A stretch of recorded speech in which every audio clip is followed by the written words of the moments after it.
जैसे ही राघव अपनी चमचमाती काली बीएमडब्ल्यू से बाहर निकला तो कच्ची सड़क पर बिखरी धूल हवा के साथ उड़कर उसके चेहरे पर जम गई और उसका पूरा वजूद धूल की चादर से ढक गया। राघव, जो अपने कपड़ों पर धूल की एक हल्की सी परत भी बर्दाश्त नहीं कर सकता था, अपने वजूद पर धूल और मिट्टी का ढेर देखकर एकदम से आग बबूला हो गया था। जब गाड़ी का दूसरा दरवाजा खुला तो राघव का परिवार भी गाड़ी से बाहर निकला और राघव को अपने परिवार पर बहुत गुस्सा आया, जो राघव को अपने साथ घसीटकर इस सुंदर नगर गांव में ले आया था। उस गांव का नाम तो सुंदर नगर था, लेकिन वो गांव अपने नाम से बिल्कुल ही उल्टा था, क्योंकि उस गांव में जगह जगह गड्ढे पड़े हुए थे और वहां की एक भी सड़क पक्की नहीं थी। राघव की माँ और बहनें गांव की शादी में जाने के लिए इतनी उतावली थी कि उन्होंने राघव के धूल से सने वजूद को अनदेखा कर दिया और आगे बढ़ गईं। राघव, जो अपनी हालत को देखकर गुस्से से तिलमिला उठा था, वो आंखों में अंगारे लिए अपनी माँ के सामने जाकर खड़ा हो गया। राघव की माँ ने चश्मा उतारकर राघव को गौर से देखा और फिर अपनी बेटियों के साथ मिलकर ऐसे तो जोर जोर से हंसने लगी जैसे कि राघव का हुलिया देखकर उन्हें बहुत ही मजा आया हो। राघव ने गुस्से से अपनी माँ से कहा, माँ, आप तो इस गांव की बहुत तारीफ कर रही थी ना, लेकिन यहाँ आते ही मेरा तो पूरा हुलिया ही खराब हो चुका है। राघव की माँ ने एक नजर राघव के हुलिये पर डाली और फिर कहने लगी, देखो राघव, हमेशा साहब दिखने की कोशिश करना अच्छी बात नहीं होती बेटा। जिंदगी का मजा लेने के लिए कभी कभी रोमांच भी बहुत जरूरी होता है। हर वक्त यूं राजा महाराजाओं की तरह मत रहा करो राघव, कभी कभी इंसान को नॉर्मल लोगों की तरह भी जी लेना चाहिए। ये कहते हुए राघव की माँ फिर से खिलखिलाकर हंसने लगी और साथ ही राघव की बहनें भी जोर जोर से हंसने लगी, जो अपने भाई को चिढ़ाने के खूब मजे ले रही थी। राघव ने अपनी माँ से कहा, माँ, आप लोग जाकर शादी एंजॉय करो, लेकिन मैं तो यहीं से वापस जा रहा हूँ। तब राघव की माँ ने राघव को दोनों हाथों से खींचते हुए कहा, राघव बेटा, तुम्हारा तो इस शादी में आना बहुत जरूरी है, क्या पता तुम्हारी बारात भी इसी गांव में लेकर आनी पड़े।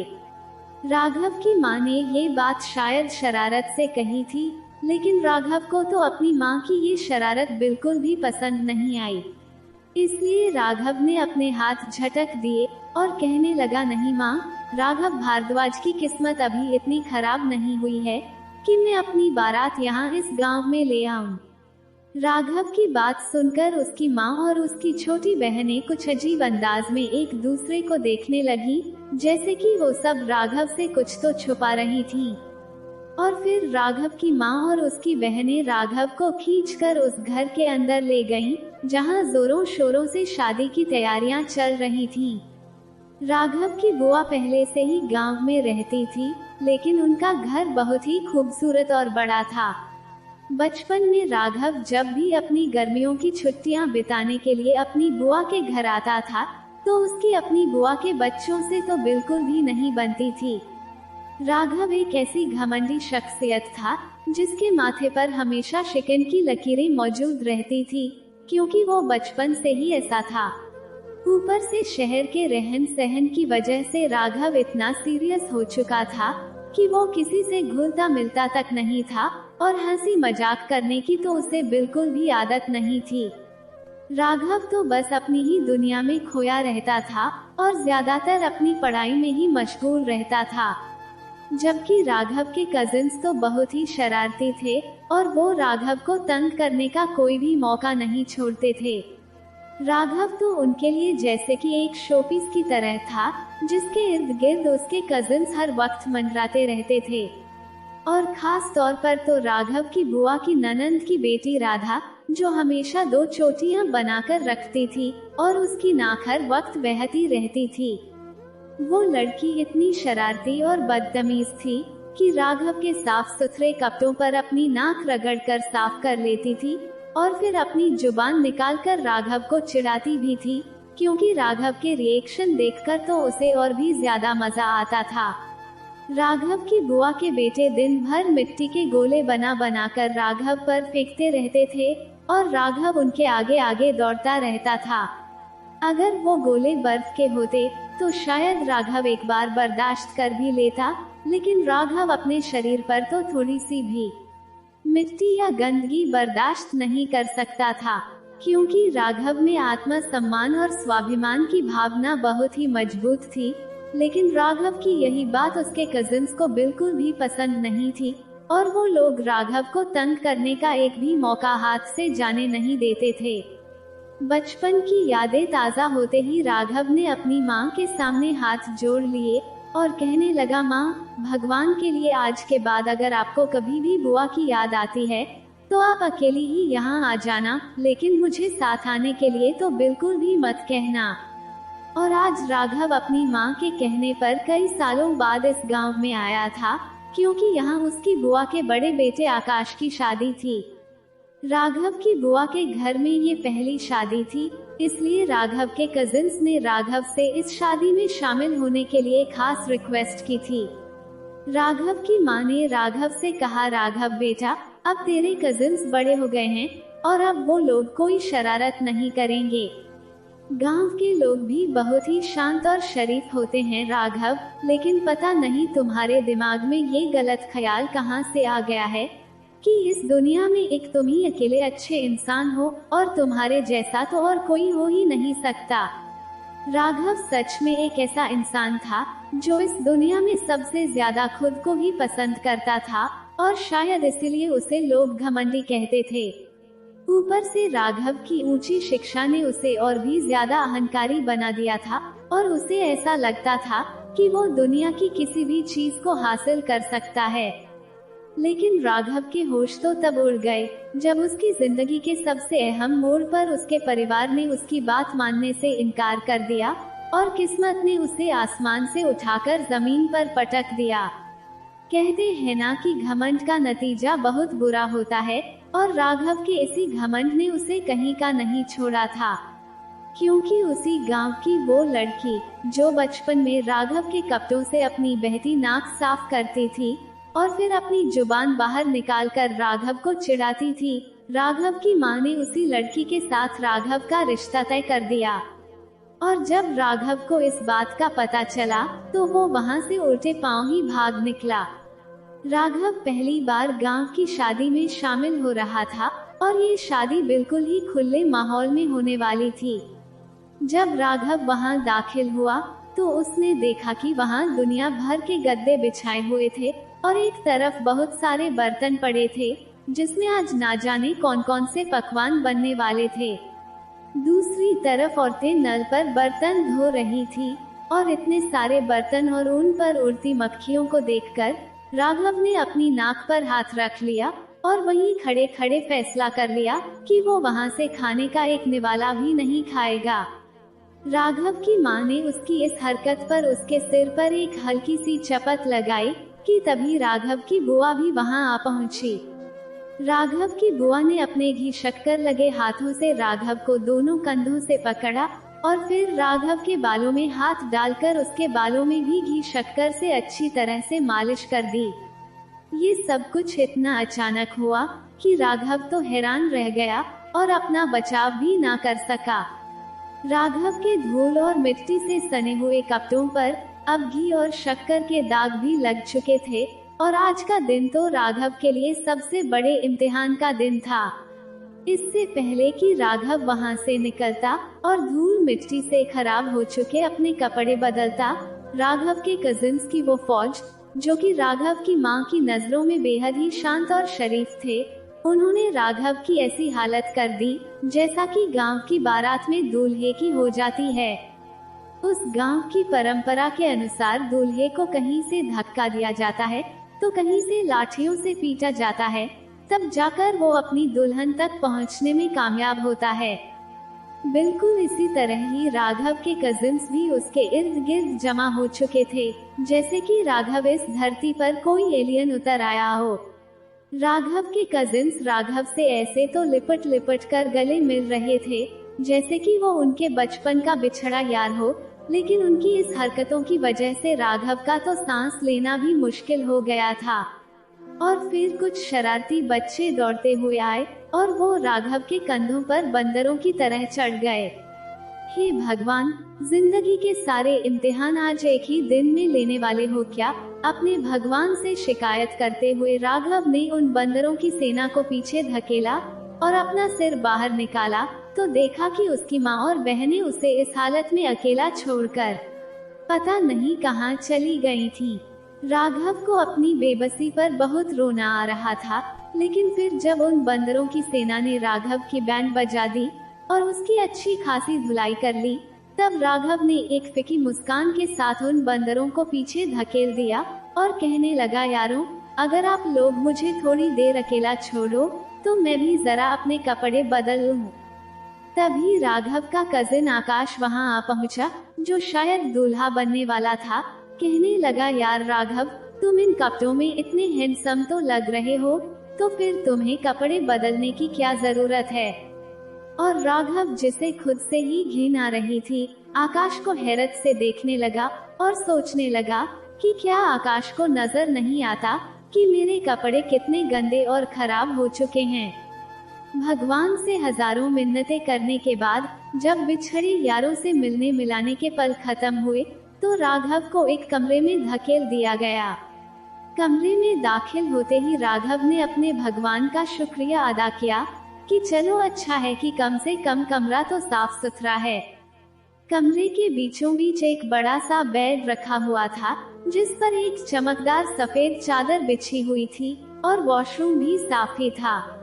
राघव ने जल्दी से अपने कपड़े बदले, तब जाकर उसके वजूद को कुछ सुकून मिला, लेकिन अगले ही पल वो ये सोचकर परेशान होने लगा कि उसे ये सब कुछ अब पूरे 3 दिन तक झेलना पड़ेगा।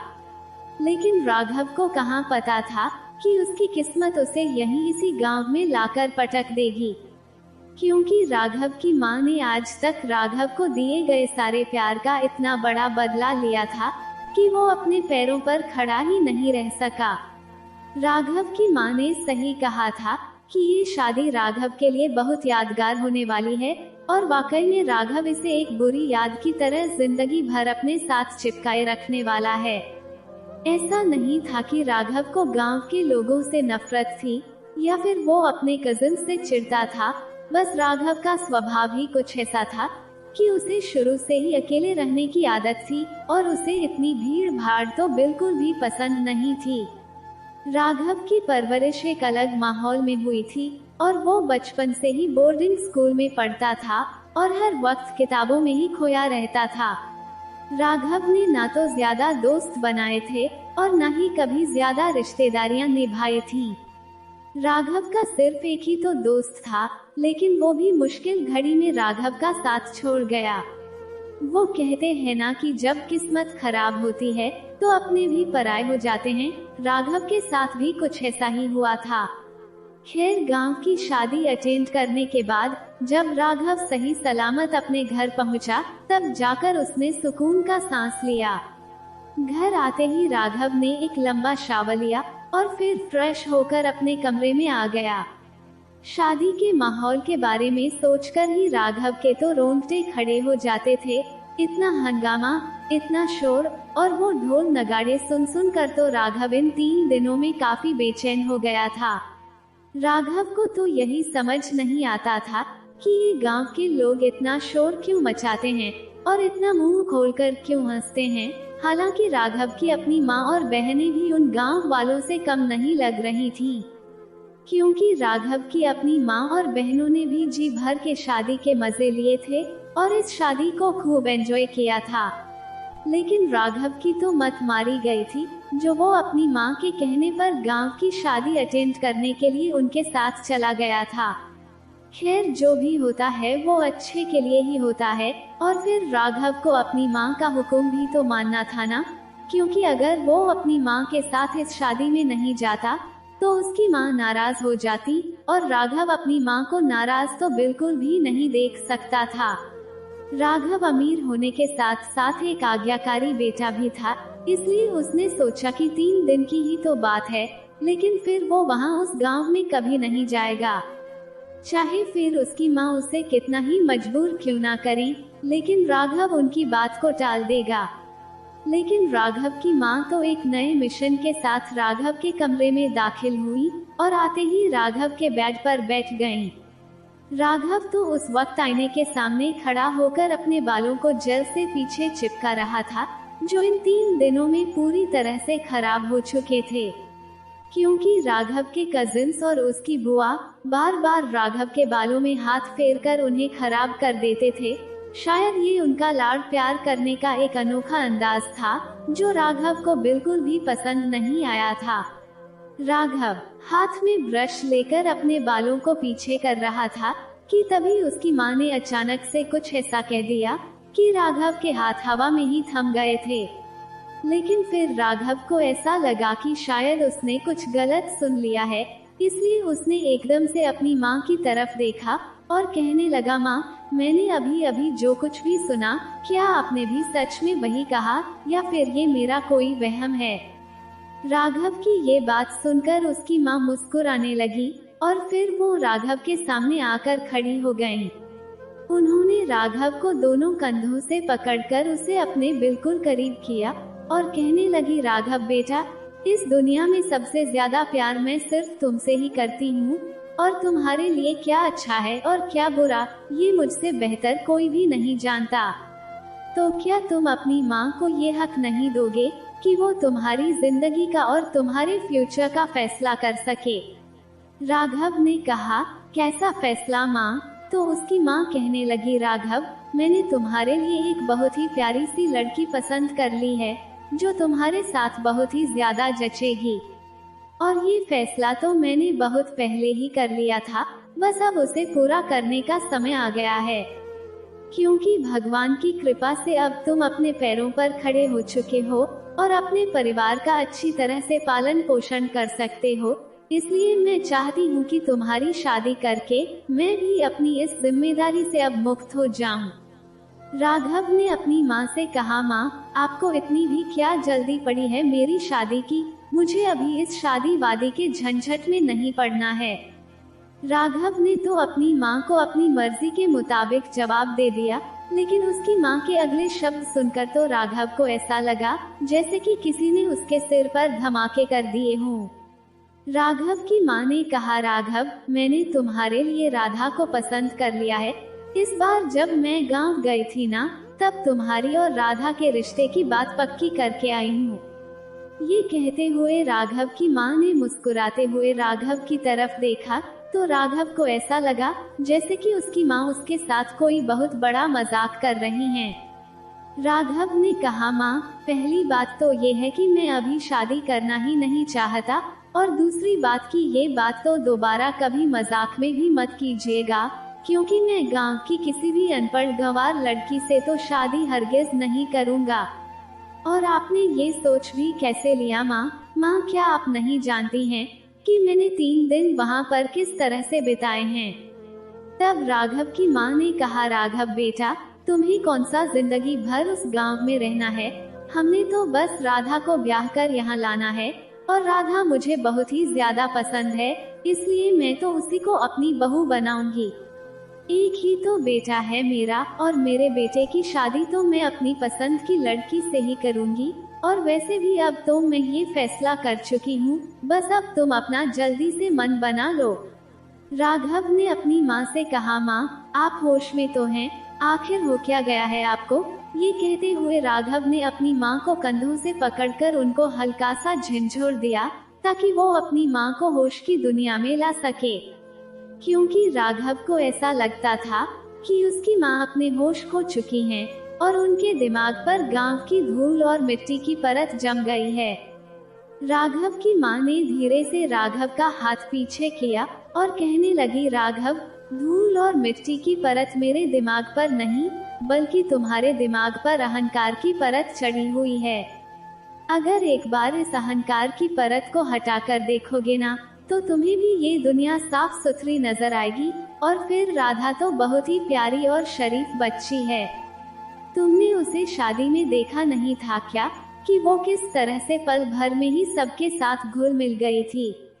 राघव को अपनी माँ का ये सवाल बहुत ही बेतुका सा लगा, तो उसने अपनी माँ से कहा, माँ, मैंने वहाँ जितनी भी लड़कियों को देखा था ना, सबने भारी और चमकीले रंग के कपड़े पहने हुए थे और ऊपर से इतने सारे गहने लाद कर अपने चेहरे पर इतना ज्यादा मेकअप थोप रखा था कि उन्हें देखकर ही मुझे तो झुरझुरी सी होने लगी थी। और आपने ये सोच भी कैसे लिया कि आपके बेटे के लिए एक गांव की लड़की सही रहेगी? क्या आप मेरी पसंद नापसंद के बारे में नहीं जानती हैं, या फिर मेरी पसंद नापसंद आपके लिए कोई मायने ही नहीं रखती? तब राघव की माँ कहने लगी, राघव बेटा, पता नहीं तुमने वहाँ किन लड़कियों को देखा था, क्योंकि राधा तो एक बहुत ही अच्छी और नेक दिल बच्ची है और वो पढ़ी लिखी भी है। हो सकता है कि वो तुम्हारे जितनी पढ़ी लिखी ना हो, लेकिन मास्टर्स तो उसने भी किया है, और वो भी किसी मशहूर यूनिवर्सिटी से। शायद तुमने ठीक से उसे देखा ही नहीं होगा, क्योंकि राधा सच में बहुत ही प्यारी लड़की है। मैंने तो बचपन में ही तुम्हारा और राधा का रिश्ता तय कर दिया था और सोचा था कि जब तुम बड़े हो जाओगे ना, तब मैं तुम्हें सरप्राइज दूंगी। राघव की माँ के इस सरप्राइज से राघव को तो बहुत बड़ा झटका लगा और वो कहने लगा, नहीं माँ, मुझे नहीं करनी है किसी भी शरीफ और प्यारी लड़की से शादी, क्योंकि आपके दिमाग में ये शरीफ और अच्छे लोगों के लिए कुछ अलग ही छवि है, जो मेरे ख्यालों से तो बिल्कुल भी मेल नहीं खाती, और मुझे तो अभी शादी करनी ही नहीं है, इसलिए प्लीज आप मेरे सामने इस बात को दोबारा ना दोहराएं। राघव ने गुस्से से ब्रश टेबल पर फेंका और कमरे से बाहर चला गया। राघव ने तो सोचा था कि जब तक वो घर वापस लौटेगा तब तक उसकी माँ ये सारी बातें भूल चुकी होंगी, लेकिन राघव की माँ तो अपनी बात पर ऐसी अड़ी हुई थी कि जब तक वो राघव के सिर पर सेहरा नहीं सजा लेती, वो चैन से नहीं बैठेगी। अपनी माँ के रवैये में अचानक से आए इस बदलाव से राघव तिलमिला उठा और अपना सिर पकड़कर बैठ गया। राघव को तो ऐसा लगा कि उन गांव वालों ने उसकी माँ पर जरूर कोई जादू कर दिया होगा, जिसकी वजह से वो हमेशा उनकी तारीफों के पुल बांधा करती हैं। राघव का शादी से इनकार करने का मतलब ये नहीं था कि उसे शहर में कोई लड़की पसंद आ गई थी और वो उसी से शादी करना चाहता था, बल्कि राघव का स्वार्थी स्वभाव उसे किसी के करीब ही नहीं आने देता था। मैंने लोगों को क्रिकेटर का फैन बनते हुए सुना है और हीरो हीरोइन का फैन बनते हुए भी सुना है, लेकिन एक राघव था जो अपने आप का ही बहुत बड़ा फैन था। राघव को सिर्फ और सिर्फ खुद से ही प्यार था और उसे अपनी जिंदगी में किसी की भी दखल अंदाजी बिल्कुल भी पसंद नहीं थी। इसलिए कॉलेज और यूनिवर्सिटी में जब भी लड़कियां राघव के पास आती थीं, तब भी राघव के जज्बातों ने कोई उधम नहीं मचाया था। लेकिन राघव ने तो कभी सपने में भी नहीं सोचा था कि उसकी माँ उसके लिए कोई गांव की लड़की पसंद कर लेंगी। वो लड़की जिसकी बचपन की छवि राघव को अभी भी याद थी, और उसकी बहती नाक तो राघव को उसके सपनों में भी डरा देती थी। राघव की माँ की बेरुखी ने राघव को पूरी तरह से तोड़ दिया था, और ऊपर से उसकी बहनें भी अपनी माँ का ही साथ दे रही थीं और कह रही थीं कि अब तो भाई के लिए सिर्फ और सिर्फ वही लड़की लेकर आनी है। राघव के घर में अब सारा दिन राधा राधा की रट लगी रहती थी, और राघव चाहे लाख कोशिश करता बात को बदलने की या फिर उनका ध्यान भटकाने की, लेकिन राघव के घर वालों की सुई तो अब एक ही बात पर अटकी हुई थी कि जल्द से जल्द राघव के लिए राधा को ही ब्याह कर लाना है। जब भी राघव की माँ और बहनें राधा की तारीफ करती, तो राघव को ऐसा लगता था कि राधा जरूर कोई जादूगरनी है और उसने ही राघव की माँ और बहनों पर कोई ऐसा जादू कर दिया है कि वो तीनों अपने होश ही खो बैठी हैं। और फिर एक रात जब राघव ऑफिस से थका हुआ घर वापस आया, तो उसकी माँ और बहनें अपने सामने ढेर सारे शॉपिंग बैग्स फैलाकर बैठी हुई थीं। राघव की माँ और बहनें जब भी शॉपिंग करती थीं, तो राघव को अपनी शॉपिंग जरूर दिखाती थीं। इसलिए राघव भी मुस्कुराते हुए उनके पास बैठ गया और राघव की माँ उन बैग्स में से बहुत भारी कढ़ाई वाले जोड़े निकालकर राघव को दिखाने लगी, जो उन तीनों ने अपनी जिंदगी में शायद कभी नहीं पहने थे। राघव इतने भारी भरकम जोड़े देखकर थोड़ा सा हैरान हुआ और कहने लगा, अरे माँ, आजकल गर्मियों में इतने भारी जोड़े कौन पहनता है, या फिर से कोई शादी आने वाली है। तब राघव की माँ ने कहा, हाँ राघव बेटा, अब तो हमारे परिवार में बहुत ही बड़ी और शानदार शादी होने वाली है, जिसका हम ना जाने कब से इंतजार कर रहे थे। राघव को पिछली शादी में जो कुछ भी सहना पड़ा था, इसलिए इस बार उसने अपनी माँ से साफ साफ शब्दों में कह दिया, देखो भाई, मैंने तो अपने हाथ खड़े कर लिए हैं और मैं तो इस शादी में बिल्कुल भी शामिल नहीं होने वाला। अब आगे आप जानो और आपके रिश्तेदार जाने। इतना कहकर राघव वहाँ से उठने ही वाला था कि तभी उसकी दोनों बहनों ने उसे कंधों से पकड़कर कुर्सी पर बिठा दिया और कहने लगी, अरे भाई बैठो तो सही, आज तो आपके लिए बहुत बड़ा सरप्राइज है और आपका तो इस शादी में होना बहुत जरूरी है, क्योंकि आपकी ही तो शादी होने जा रही है। और अपनी बहनों की इस बात सुनकर तो राघव उन्हें खा जाने वाली नजरों से घूरने लगा था। राघव को ऐसा लगा कि शायद उसकी बहनें उसके साथ कोई बहुत बड़ा मजाक कर रही हैं, कि तभी अचानक राघव की माँ मुस्कुराते हुए राघव के करीब आई और कहने लगी, देखो तो राघव, राधा के लिए हमने ये शादी का जोड़ा पसंद किया है, क्योंकि राधा को हल्के रंग ज्यादा पसंद है ना। और फिर उसने ये भी तो कहा था कि शादी के जोड़े में कढ़ाई काम जितना कम होगा उतना ही ज्यादा अच्छा लगेगा।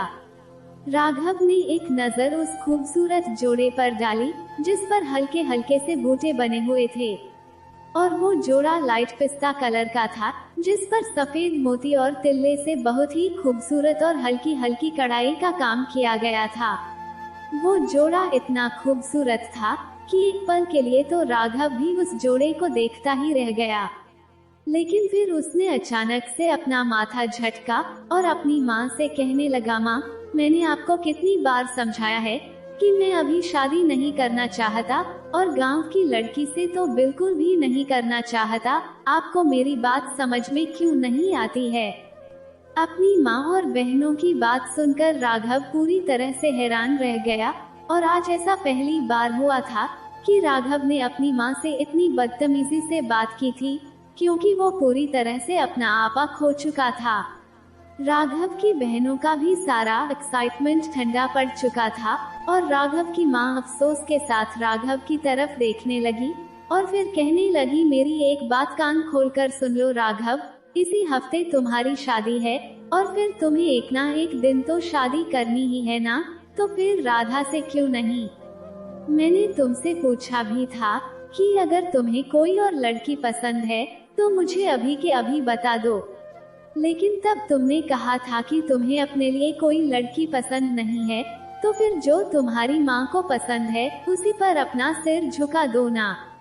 राघव बेटा, मैं तुम्हें बहुत ही अच्छी तरह से जानती हूँ और तुम्हारे नेचर से भी वाकिफ हूँ, इसीलिए तो तुम्हारी जिंदगी का इतना इन फैसला मैं बहुत ही सोच समझकर ले रही हूँ, क्योंकि राधा से बढ़कर प्यार तुम्हें और कोई कर ही नहीं सकता और न ही उसके जितना कोई तुम्हारा ख्याल रख सकता है।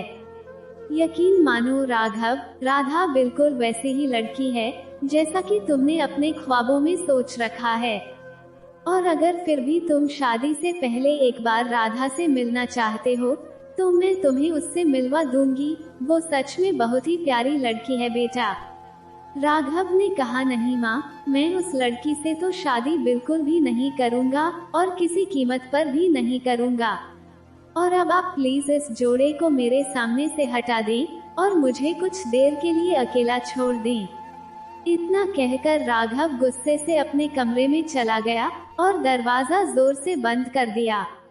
आज राघव गुस्से से आग बबूला हो चुका था और उसका दिल तो कर रहा था कि वो अपने आसपास की हर चीज को तहस नहस कर दे।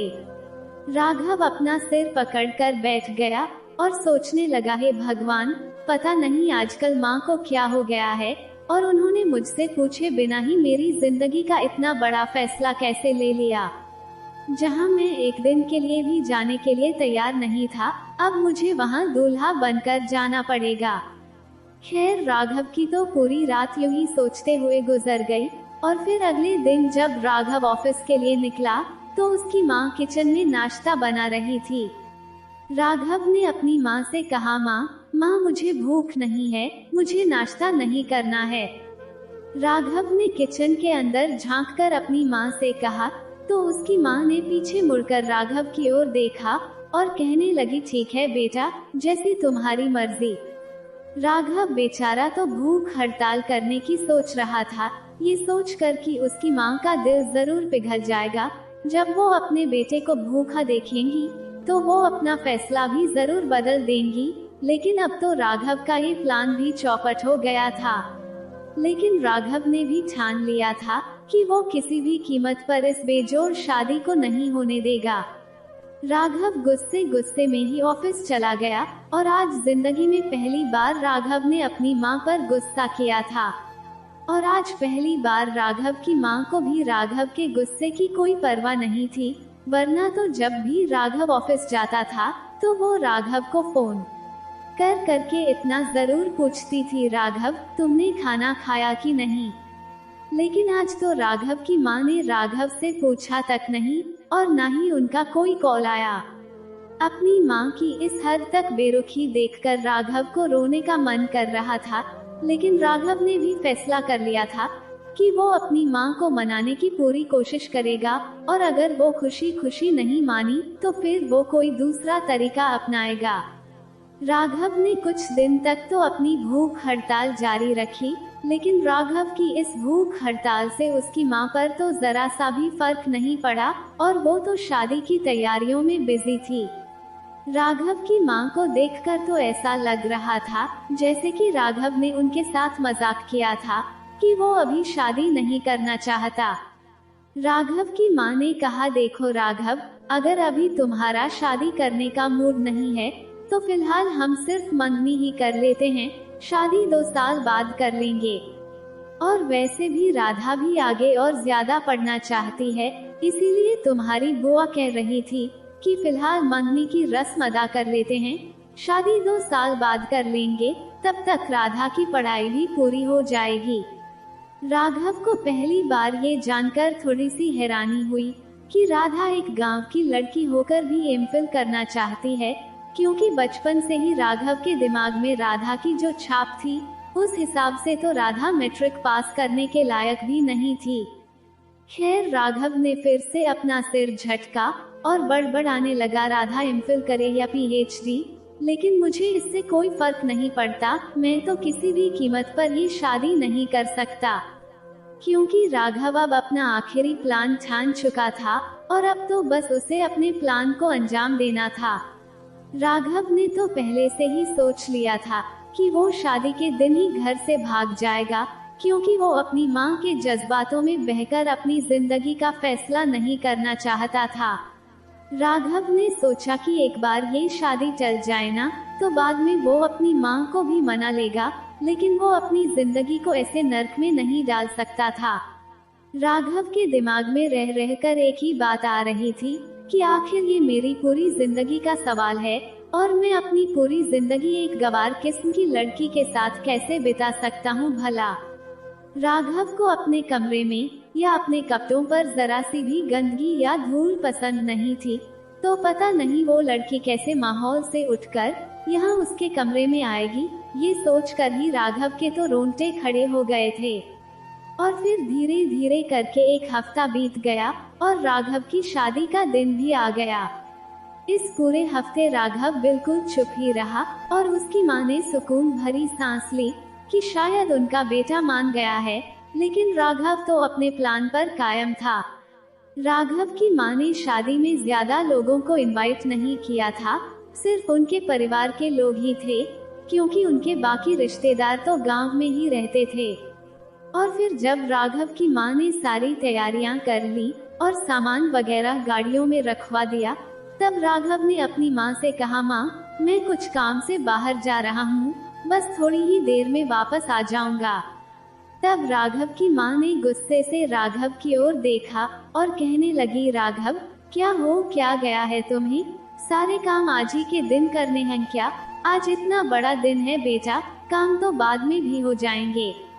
तो राघव कहने लगा, माँ, बस आधा घंटा ही लगेगा, समझो, मैं यूं गया और यूं आया। इतना कहकर राघव तो वहाँ से रफू चक्कर हो गया और अपने दोस्त अजय के घर जा पहुँचा। अजय भी राघव को इस तरह से अचानक देखकर थोड़ा सा हैरान हुआ, क्योंकि उसे भी पता था कि आज तो राघव की शादी होने वाली है। राघव की मां अजय को भी हर बात में शामिल करती थी, क्योंकि अजय राघव का एक ही तो दोस्त था और वो भी राघव के परिवार को अपने परिवार की तरह ही समझता था। राघव ने अजय को कंधों से पकड़कर पीछे धकेला और कहने लगा, रे यार, पहले अंदर तो आने दे, तभी तो मैं तुझे कुछ बताऊंगा ना। और फिर राघव ने अजय से कहा, देख यार अजय, मुझे कुछ दिन छुपने के लिए तेरे घर का सहारा चाहिए। राघव की ये बात सुनकर अजय थोड़ा सा हैरान हुआ और फिर कहने लगा, राघव, ये तुम क्या कह रहे हो? आंटी ने तो मुझे अभी कॉल करके तुम्हारी शादी में आने के लिए कहा है, और मैंने तो सारी तैयारियां भी कर ली हैं कि मैं तो अपने दोस्त की शादी में जरूर जाऊंगा, और तुम मुंह उठाकर यहाँ मेरे घर चले आए हो। चलो हम दोनों साथ मिलकर चलते हैं। राघव ने कहा, खबरदार अजय, अगर तुमने मेरी माँ को कुछ भी बताया तो वरना मैं तुम्हारी जान ले लूंगा। देख अजय, इस वक्त मेरे पास सर छुपाने के लिए कोई भी जगह नहीं है, और तुझे मेरी दोस्ती की कसम है मेरे यार, मुझे इस हालात से बचा ले मेरे दोस्त। मैं किसी भी हालत में उस गंवार किस्म की लड़की से शादी नहीं करना चाहता। राघव की इस सोच पर अजय तो हैरान रह गया और कहने लगा, राघव, क्या तुम उस लड़की से मिल चुके हो या फिर वो लड़की तुम्हें पसंद नहीं है? तब राघव ने कहा, अरे यार, मैं तो उस लड़की से मिलना भी जरूरी नहीं समझता, क्योंकि मैं गांव के माहौल से अच्छी तरह से वाकिफ हूँ कि वहाँ के लोगों का रहन सहन कैसा होता है, और ये सब कुछ तो मैंने सिर्फ 3 दिन में अपनी आंखों से देखा है। तो फिर उस लड़की में पंख लगे होंगे क्या? आखिर वो भी तो उसी माहौल का हिस्सा है ना, और मैं तो उस लड़की का चेहरा भी नहीं देखना चाहता। राघव बहुत ही ज्यादा गुस्से में दिख रहा था और उसने अपनी शादी के कपड़े ही पहने हुए थे, इसलिए उसने अजय से कहा, यार अजय, जल्दी से मुझे अपनी शर्ट और पैंट दे दे, सबसे पहले तो मैं अपने कपड़े बदलना चाहता हूँ। अजय ने कहा, ठीक है, मैं अभी लाता हूँ। इतना कहकर अजय कमरे से बाहर चला गया और राघव कमरे में आराम से बैठ गया और समय बीतने का इंतजार करने लगा। राघव ने तो सोचा था कि वो कुछ दिन यहीं रहेगा और फिर जाकर अपनी माँ से माफी मांग लेगा और उन्हें किसी भी तरह से मना लेगा, क्योंकि राघव की माँ उससे ज्यादा देर तक नाराज नहीं रह सकती थी। लेकिन राघव नहीं जानता था कि उसका दोस्त ऐसा मक्कार और धोखेबाज निकलेगा, क्योंकि उसे भी शायद राघव के जज्बातों की कोई परवाह नहीं थी। सब लोग अपनी अपनी छोड़कर बस राघव की शादी कराने के पीछे ही पड़ गए थे। राघव ने तो अपना मोबाइल भी बंद कर रखा था और रात के लगभग 7 बज रहे थे जब अजय जल्दबाजी में कमरे में दाखिल हुआ और कहने लगा, यार राघव, बहुत बड़ी गड़बड़ हो गई है। तो राघव ने पूछा, अब क्या हो गया यारा, कहीं कोई कयामत आ गई है क्या? तब अजय ने कहा, हाँ राघव, इसे कयामत ही समझो, क्योंकि जब आंटी को पता चला कि तुम घर से गायब हो गए हो तो उनका बीपी हाई हो गया और वो बेहोश होकर जमीन पर गिर पड़ी। और ये सुनकर तो राघव के पैरों तले से जमीन ही खिसक गई, क्योंकि उसने तो कभी सोचा भी नहीं था कि उसकी माँ उसकी इस हरकत को दिल पर ही ले लेंगी। राघव तुरंत ही कमरे से बाहर आया और फुल स्पीड में गाड़ी चलाकर अपने घर की ओर रवाना हो गया। राघव का दिल बहुत ही तेजी से धड़क रहा था और गाड़ी चलाते चलाते उसके दिमाग में बस एक ही बात आ रही थी कि घर से भागकर मैंने बहुत बचकाना हरकत कर दी है, मुझे किसी और तरीके से अपनी माँ को मना लेना चाहिए था। लेकिन अब तो राघव की माँ ने इस सदमे को दिल पर ले लिया था, और जैसे ही राघव घर पहुँचा और अपनी माँ के कमरे में दाखिल हुआ तो उसने देखा कि उसकी दोनों बहनें उसकी माँ के साथ लगी रो रही थीं और उन्होंने अभी भी अपनी शादी के कपड़े ही पहने हुए थे। राघव बेहद ही शर्मिंदगी की हालत में अपनी माँ के सामने आकर खड़ा हो गया और उसने अपनी माँ के पैर पकड़ लिए, क्योंकि राघव की माँ को राघव की इस हरकत से इतना बड़ा सदमा लगा था कि वो तो एक ही दिन में सदियों से बीमार हो ऐसी लग रही थी। राघव ने अपनी माँ से कहा, माँ मुझे माफ कर दो, आप जैसा कहेंगी मैं बिल्कुल वैसा ही करूँगा, और अब मुझे आपका हर फैसला स्वीकार है, बस आप जल्दी से ठीक हो जाएं। लेकिन राघव की माँ ने तो राघव की तरफ देखा तक नहीं और अपनी दोनों बेटियों से कहने लगी, इससे कहो कि ये यहाँ से चला जाए, मुझे इससे कोई बात नहीं करनी है। आज इसकी वजह से मैं अपनी ननंद के आगे शर्मिंदा हो चुकी हूँ। ना जाने उस बेचारी राधा की क्या हालत होगी, उसकी हालत भी मुझसे अलग नहीं होगी। पूरे गांव में उस बच्ची की बदनामी हो चुकी होगी कि शादी के एंड वक्त पर ही राधा का दूल्हा गायब हो गया। कहाँ कहाँ नहीं ढूंढा मैंने इसे, लेकिन गलती शायद मेरी ही थी जो मैंने इस पर इतना भरोसा कर लिया। मैंने तो बड़े गर्व के साथ इसे अपना फैसला सुनाया था, ये सोचकर कि ये मेरा बेटा है तो अपनी माँ का मान रखेगा। लेकिन इसने तो ना सिर्फ मुझे शर्मिंदा किया, बल्कि मुझे मेरी ननंद के पूरे परिवार की नजरों में शर्मिंदा करके रख दिया। उस मासूम बच्ची राधा ने इस शादी को लेकर ना जाने कितने सपने देखे होंगे, जो आज सब टूटकर चकनाचूर हो गए होंगे। और फिर जैसे ही राघव ने अपनी माँ को ये कहते हुए सुना कि उन्होंने फोन करके इस रिश्ते से इनकार कर दिया है, तो राघव के दिल को तो जैसे सुकून मिल गया। लेकिन फिर भी राघव चिंतित चेहरे से अपनी माँ की ओर देखने लगा, क्योंकि अपनी माँ को इस हालत में देखकर राघव को बिल्कुल भी अच्छा नहीं लग रहा था। राघव ने अपनी माँ के सामने हाथ जोड़ लिए और कहने लगा, माँ आप प्लीज परेशान ना हो, मैं खुद जाकर बुआ से माफी मांग लूंगा और उनके पैर भी पकड़ लूंगा। और अगर आप चाहती हैं तो मैं अभी के अभी ये शादी करने को तैयार हूँ, लेकिन प्लीज आप मुझसे नाराज मत होना। ये कहते हुए राघव अपनी माँ के सीने से लिपट गया और उनके कंधों पर सिर रखकर फुट-फुट कर रोने लगा। राघव की माँ ने कहा, कोई बात नहीं बेटा, मैं तुम्हारी माँ हूँ तो क्या हुआ, लेकिन तुमसे पूछे बिना तुम्हारी जिंदगी का फैसला करने का मुझे कोई अधिकार नहीं था।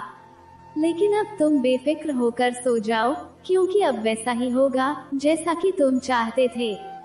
ये कहते हुए राघव की माँ की आंखों में नमी उतर आई थी, लेकिन राघव के लिए तो इससे बड़ी खुशी की खबर कोई और हो ही नहीं सकती थी। राघव ने अपनी माँ के सिर पर प्यार किया और अपने कमरे में आकर बेड पर लेट गया, लेकिन आज तो उसे नींद ही नहीं आ रही थी, क्योंकि राघव समझ ही नहीं पा रहा था कि उसे अपनी शादी कैंसिल होने पर खुश होना चाहिए या फिर अपनी माँ को सदमा देने पर दुखी होना चाहिए। सुबह जब राघव की आंख खुली और वो अपने कमरे से बाहर आया, तो देखा कि उसकी माँ की तबीयत अभी भी वैसी की वैसी ही थी और वो फूट-फूट कर रो रही थी। राघव अपनी माँ के पास आया और उनका हाथ अपने हाथ में लेकर पूछने लगा, क्या बात है माँ, अब आप फिर से इतना रो क्यों रही हैं? तब राघव की माँ ने कहा, गांव से फोन आया था राघव, तेरी बुआ को हार्ट अटैक आया है और वो अस्पताल में एडमिट हैं।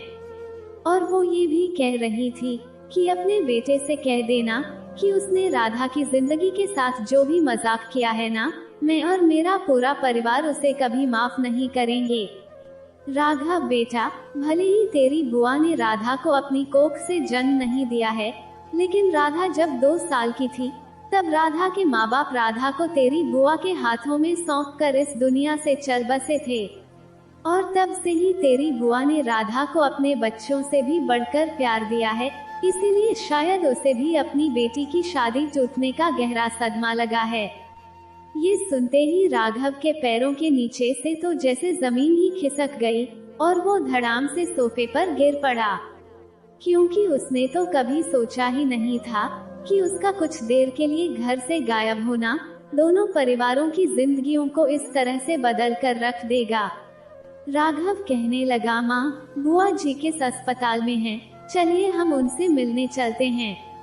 मैं खुद उनसे माफी मांगूंगा और उनके पैरों में भी गिर जाऊंगा।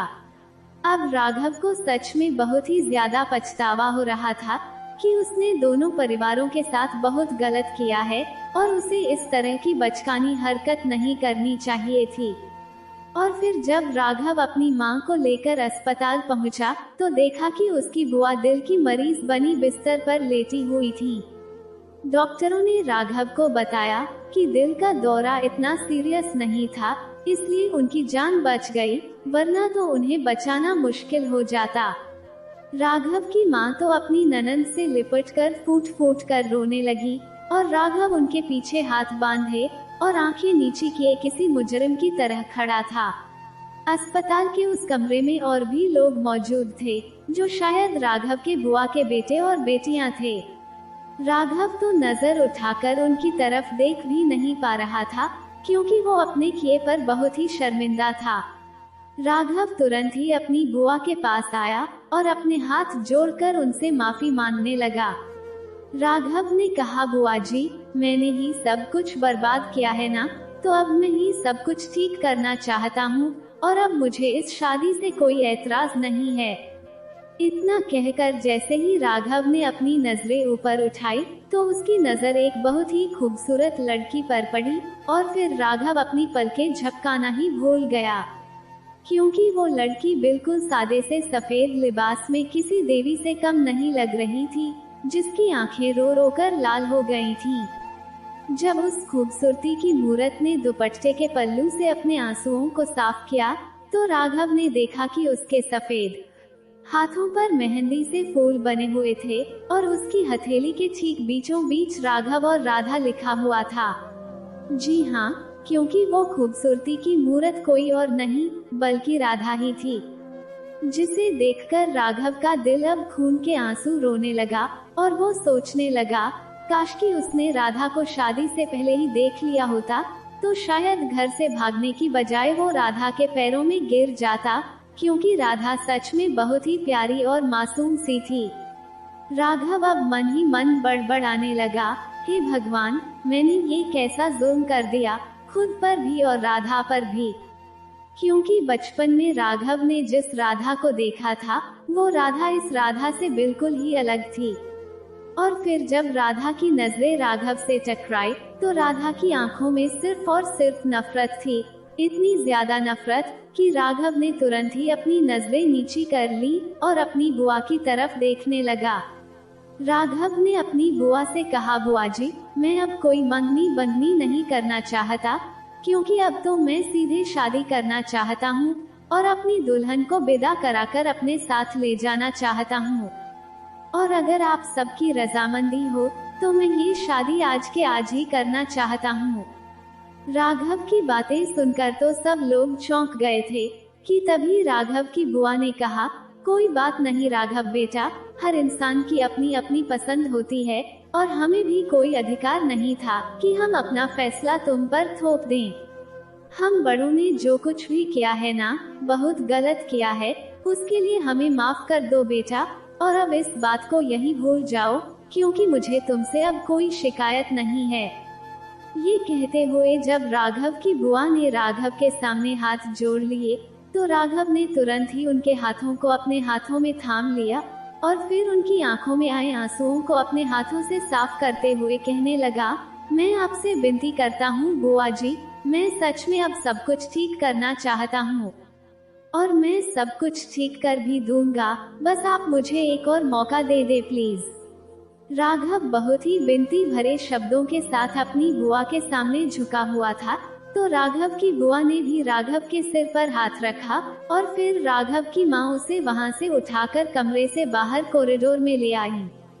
राघव की माँ ने कहा, राघव, अब तुम यहाँ से चले जाओ, इस वक्त सब लोग बहुत परेशान हैं। तुमने माफी मांगकर अपना फर्ज पूरा कर लिया है ना, अब यहाँ खड़े होकर और ज्यादा उलझने मत पैदा करो। अब राघव अपनी माँ को कैसे समझाता कि वो सिर्फ माफी ही नहीं मांगना चाहता, बल्कि अब तो वो सच्चे दिल से राधा से शादी करने के लिए तैयार है। क्योंकि राधा को पहली बार देखते ही राघव को ये एहसास हो गया था कि वो बाकी गांव वालों से कितनी अलग है।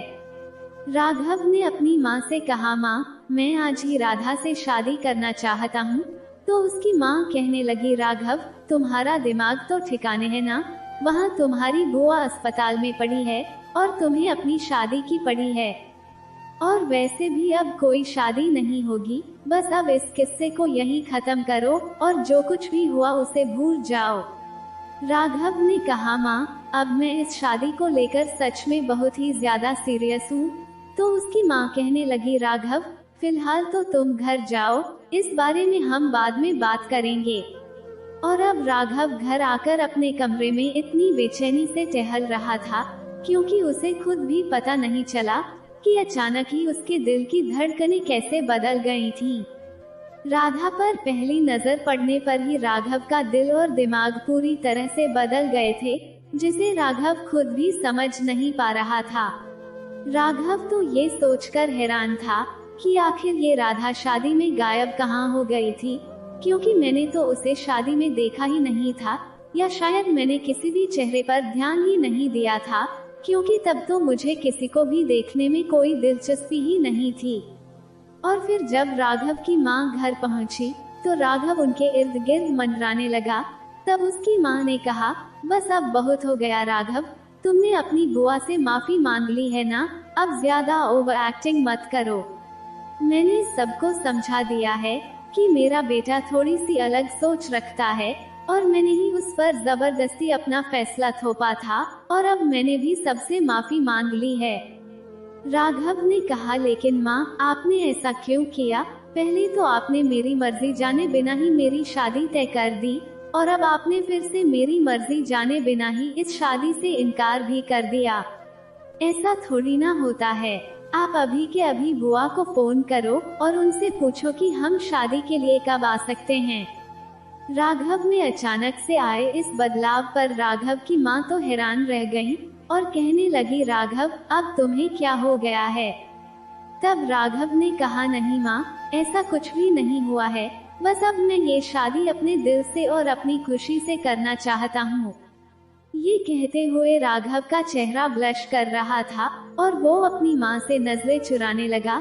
तो राघव की माँ भी उसके दिल में मची उथल पुथल को समझ गईं, और फिर उन्होंने मुस्कुराते हुए राघव के सिर पर एक प्यार भरी हल्की सी चपत लगाई और अपने कमरे में चली गईं। और फिर रात को राघव अपनी माँ के कमरे में आया और कहने लगा, माँ, क्या आपने बुआ के घर वालों से बात कर ली? तो उसकी माँ पहले तो कुछ परेशान सी हो गईं, लेकिन फिर कहने लगी कि तुम्हारी बुआ और बाकी सब लोग तो मान गए हैं, लेकिन अब राधा नहीं मान रही है। राधा का कहना है कि वो इस हद तक अपनी बेइज्जती बर्दाश्त नहीं कर सकती, इसलिए उसने शादी से साफ इनकार कर दिया है। और ये सुनकर तो राघव का दिल टूटकर चकनाचूर हो गया। राघव ने अपनी माँ से कहा, माँ, आपने मुझ पर भी तो शादी के लिए दबाव डाला था ना, तो अब वैसे ही राधा पर भी शादी का दबाव डालो, क्योंकि अब मैं शादी तो सिर्फ और सिर्फ राधा से ही करूँगा। राघव अपना फैसला सुनाकर वहाँ से चला गया, और वो जानता था कि राधा उससे कुछ समय के लिए नाराज जरूर है, लेकिन वो राधा को मना लेगा, क्योंकि राधा को देखते ही राघव ये जान चुका था कि राधा एक स्वाभिमानी लड़की है और वो अपने आत्मसम्मान के साथ कभी भी समझौता नहीं करेगी। खैर, ये तो भगवान की कृपा हुई और राघव की माँ ने राघव की बुआ को शादी के लिए मना ही लिया, और फिर एक हफ्ते के अंदर अंदर ही राघव और राधा की सादगी से शादी हो गई। लेकिन राघव की बुआ के चेहरे पर एक अजीब सी परेशानी थी, जैसे कि उन्हें अपनी बेटी को मनाने के लिए बहुत मेहनत करनी पड़ी हो। इस बार जब राघव गांव आया तो उसे वहां का माहौल पहले की तरह बुरा नहीं लगा था, क्योंकि अब उसका दिल और उसकी सोच सब कुछ बदल चुका था। छोटा हो या बड़ा, राघव हर किसी से बहुत ही खुशी से मिला, और सब लोग राघव के इस बदले हुए रवैये को देखकर थोड़े से हैरान भी थे और थोड़े से खुश भी हो रहे थे। शादी के बाद राघव की माँ ने कहा, चलो राघव बेटा, अब घर चलते हैं। तो राघव ने कहा, क्या घर चलते हैं से क्या मतलब है आपका? मैं तो यहाँ से अपनी पत्नी को साथ लेकर ही जाऊंगा। राघव की ये बात सुनकर उसकी माँ एकदम से चौंक गईं और कहने लगी, राघव बेटा, मैंने और तेरी बुआ ने मिलकर बड़ी मुश्किल से राधा को इस शादी के लिए मनाया था, और वो शादी के लिए भी बड़ी मुश्किल से मानी थी, लेकिन अब विदाई के लिए तो वो बिल्कुल भी नहीं मानेगी। राघव ने अपनी माँ से कहा, माँ, अब तो राधा मेरी पत्नी है, तो क्या मैं एक बार उससे मिल सकता हूँ? तब राघव की माँ ने कहा, लेकिन राघव, राधा तो तुमसे मिलना ही नहीं चाहती। तुम्हारी जिद की वजह से राधा के घर वालों ने जबरदस्ती उसकी शादी तुम्हारे साथ करवा दी, इसलिए वो सबसे बहुत ज्यादा नाराज है, और वो तो मुझसे भी ठीक से बात नहीं कर रही है। राघव ने कहा, माँ, आप सिर्फ मुझे राधा का कमरा दिखा दो, मैं खुद ही जाकर उसे मना लूंगा। तो इस बार राघव की माँ को भी राघव की बात माननी पड़ी, और उन्होंने राघव को राधा का कमरा दिखा दिया। राघव हल्की सी दस्तक देकर राधा के कमरे में दाखिल हुआ, तो उसने देखा कि राधा बहुत ही सादे कपड़े पहने हुए बेड पर बैठी हुई थी, और राधा ने ना तो हाथों में मेहंदी लगाई थी और ना ही कोई गहने पहन रखे थे। राधा को देखकर साफ साफ पता चल रहा था कि इस शादी के लिए उस पर दबाव डाला गया था। राघव अंदर आकर राधा के बेड के पास रखी कुर्सी पर बैठ गया, तो राधा ने गुस्से से अपना चेहरा दूसरी ओर घुमा लिया। राघव ने एक गहरी सांस लेकर राधा से कहा, मुझे माफ कर दो राधा, मैंने तुम्हारा दिल दुखाया है ना, और तुम्हारी भावनाओं को भी ठेस पहुंचाई है, लेकिन अब मैं अपनी गलती के लिए तुमसे माफी मांगना चाहता हूँ। तब राधा ने कहा कि आपको जो भी करना था वो तो आप कर चुके हैं, मुझसे जबरदस्ती शादी करके आपने अपनी और मेरी दोनों की जिंदगी बर्बाद कर दी है। तब राघव ने कहा, जबरदस्ती की शादी तो पहले हो रही थी राधा, लेकिन अस्पताल में तुम्हें देखने के बाद मैंने जो फैसला लिया है वो पूरी तरह से मेरे दिल की मर्जी है, और इसमें कोई जोर जबरदस्ती नहीं है। अगर शादी से भागने से पहले मैंने तुम्हें देख लिया होता तो शायद आज हमारी शादी इस तरह से नहीं हुई होती। राघव की बातें सुनकर राधा एकदम से चौंक कर राघव की ओर देखने लगी और कहने लगी, क्यों? अस्पताल में ऐसा क्या हो गया जो आपकी सोच और नजरिया दोनों एक पल में ही बदल गए? आपकी नजर में तो हम गांव के लोग जाहिल, गंवार और बेवकूफ किस्म के होते हैं, है ना? राधा की बातें सुनकर राघव हल्का सा मुस्कुराने लगा, और वो समझ गया कि उसके ख्यालात राधा तक भी पहुंच चुके थे। राघव ने झट से राधा का हाथ थाम लिया, वो हाथ जिस पर मेहंदी की डिजाइन में राघव और राधा का नाम लिखा हुआ था। राधा ने अपना हाथ खींचने की कोशिश की, तो राघव कहने लगा, राधा, अब तो मेरा इस हाथ पर पूरा पूरा अधिकार है, और जिस तरह से तुमने अपने हाथ पर मेरा नाम लिखा है, मुझे लगता है कि तुम्हारे दिल पर भी मेरा ही नाम लिखा हुआ है। और जहाँ तक मेरे ख्यालातों की बात है, तो अब मुझे खुद भी अपने उन ख्यालातों पर शर्म आती है, क्योंकि मैं इस दुनिया में सबसे ज्यादा प्यार अपने आप से ही करता था, लेकिन तुम्हें देखने के बाद तो मैं तुम्हें खुद से भी ज्यादा प्यार करने लगा हूँ। राघव की ये बात सुनकर राधा शर्म से लाल हो गई, और उसने अपना चेहरा नीचे झुका लिया, और फिर धीरे से राघव के हाथों से अपना हाथ छुड़ा लिया। राघव ने कहा, राधा, मैं आज ही तुम्हें विदा कराकर अपने साथ ले जाना चाहता हूँ, तो क्या तुम्हें इस बात पर कोई एतराज है? राघव की ये बात सुनकर राधा ने राघव की तरफ देखा, और फिर कहने लगी, लेकिन मुझे तो आपके इस अचानक से हुए प्यार पर बिल्कुल भी यकीन नहीं हो रहा है। और एक सच तो ये है कि मैं तो बचपन से ही आपको पसंद करती थी, क्योंकि मुझे पता था कि बचपन में ही मेरा और आपका रिश्ता तय हो चुका था। इसलिए मैंने तो बचपन से ही सिर्फ और सिर्फ आपके ही सपने देखे हैं, लेकिन अब मैं ये नहीं चाहती कि आपके दिल में अचानक से उभरे इस एहसास की वजह से मेरा सालों पुराना प्यार बर्बाद हो जाए। इसलिए अब आपको भी पूरे 2 साल तक मेरा इंतजार करना पड़ेगा। और राधा की ये बात सुनकर राघव की हालत तो ऐसी हो गई थी जैसे किसी ने उसे 440 वोल्ट का झटका दे दिया हो। राघव ने कहा, देखो राधा, मैं ज्यादा से ज्यादा 2 महीने तक इंतजार कर सकता हूँ, लेकिन भगवान के लिए मुझे इससे ज्यादा इंतजार मत करवाना, क्योंकि मैं तुम्हारी तरह धीरदार नहीं हूँ। और राघव की ये बात सुनकर राधा उसे चुनौती भरी नजरों से देखने लगी, और कहने लगी, देखिए राघव जी, प्लीज अब आप यहाँ से चले जाइए, क्योंकि मिलने का समय अब खत्म हो चुका है। और उसी वक्त राघव की माँ भी कमरे में आ गईं और राघव का हाथ पकड़कर उसे राधा के कमरे से बाहर ले गईं। राघव ने कहा, क्या हुआ माँ, मैं थोड़ी देर के लिए अपनी पत्नी से बातें भी नहीं कर सकता क्या? तब उसकी माँ ने कहा, इसी पत्नी को तुमने ठुकराया था ना, अब तो तुम्हें 2 साल तक इंतजार करना ही होगा, जब तक राधा अपनी मर्जी से विदाई की तारीख तय नहीं करेगी, क्योंकि अब उस पर कोई जोर जबरदस्ती नहीं की जाएगी।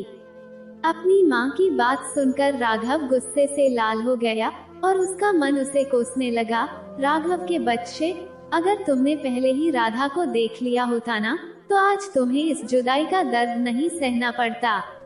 लेकिन अब पछताने से क्या फायदा, क्योंकि इंतजार तो अब तुम्हारी किस्मत में लिखा जा चुका है।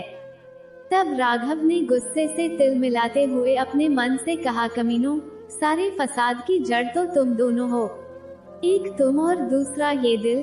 कभी कुछ कहते हो तो कभी कुछ और। तुम दोनों के चक्कर में मेरे जैसा मासूम इंसान पीस कर रह जाता है। अपने आप में ही बड़बड़ाते हुए राघव अपने कमरे में चला गया और दूसरे ही दिन राघव और उसकी माँ अपने घर जाने के लिए रवाना हो गए।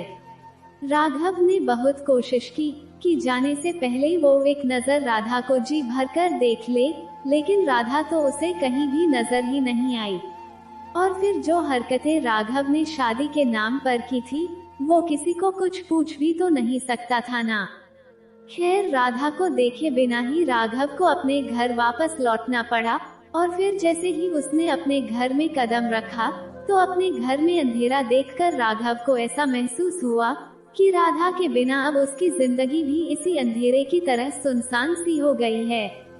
लेकिन राघव के मन में अभी भी एक उम्मीद की किरण जल रही थी कि राधा ने भले ही कहा है कि वो राघव से पूरे 2 साल तक इंतजार करवाएगी, लेकिन वो इतनी भी सख्त दिल नहीं है कि वो राघव को इतने लंबे समय तक इंतजार करवाए।